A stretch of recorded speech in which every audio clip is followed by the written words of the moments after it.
everyone, welcome to my channel, and today I'm going to be talking about some examples to demonstrate how we as human beings are being hardwired to be a social creatures. So if you're interested in topics as such related to neuroscience and psychology, then keep watching. Every moment of a social interaction with other human beings is actually being decoded by our mirror neurons, and those neurons, they actually read the facial expressions and they read the non-verbal communications from the other person, and sometimes they are very subtle.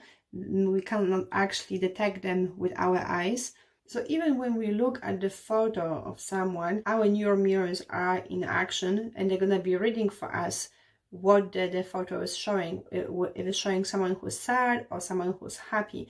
And at the same time, those mirror neurons, they're helping us to reenact what we can see. And this is actually called mirroring. And now also, because of research, we've learned that people who use Botox, they actually show less mirroring, which perhaps is not really surprising. But what is actually really surprising about people who use Botox, that they are also worse at identifying the emotions correctly. So one hypothesis suggests that by having lack of this mirroring feedback impacts their ability to read other people, to read other people's expressions. So this perhaps can be explained in a way that in order for you to understand what I'm going through, you're gonna in a way have to reenact, at least to an extent, what you are seeing in order for you to understand what kind of emotions are experiencing. And obviously all of this is happening unconsciously. It's nothing that we plan. It's all automatic processes. And like I said even before in a video, that very often some of those facial expressions that we're gonna have, they're gonna be so subtle that actually they cannot be seen with eyes, but that still that mirror neurons are actually sensitive to them. So maybe now let's think about the pain. So when we are in pain, there are actually different parts of the brain that are involved in that. And what is actually really amazing is that when we are in pain or when we watch someone being in pain, actually the same neural pathways are being activated.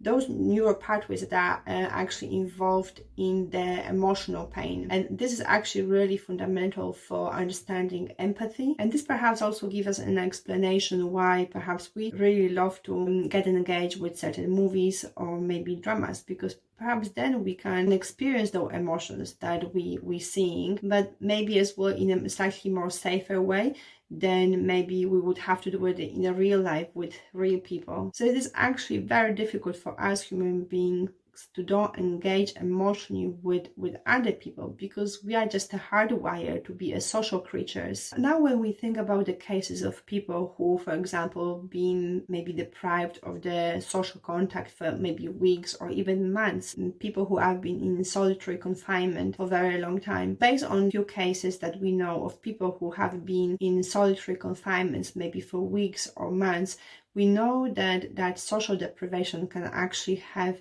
really significant impact on well-being of the person, with like long-term consequences of maybe them having the depression and panic attacks. The social deprivation can actually lead as well to hallucinations, but actually studying people who are in solitary confinement is very difficult. However, neuroscientist Naomi Eisenberger, she conducted a research in slightly more controlled conditions, but perhaps that also can give us some kind of idea what happens to us when we are rejected from the social environment. So volunteers, they were actually asked to play a game while they were lying in the brain scanner, the functional MRI. And the game involved throwing a ball between players, and at some point those volunteers, they were actually excluded from the game. And at that point, parts of the brain that were activated were the parts actually responsible for pain. So here we can see that being socially excluded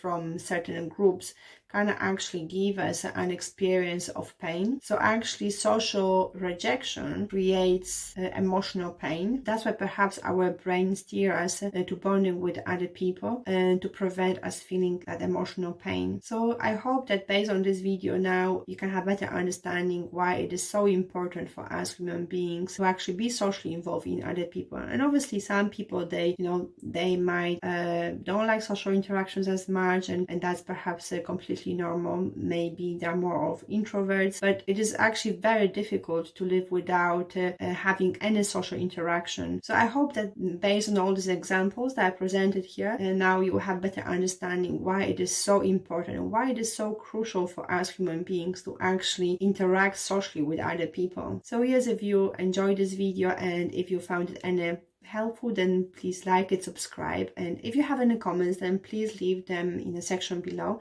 and I'm gonna see you in the next one then. Bye.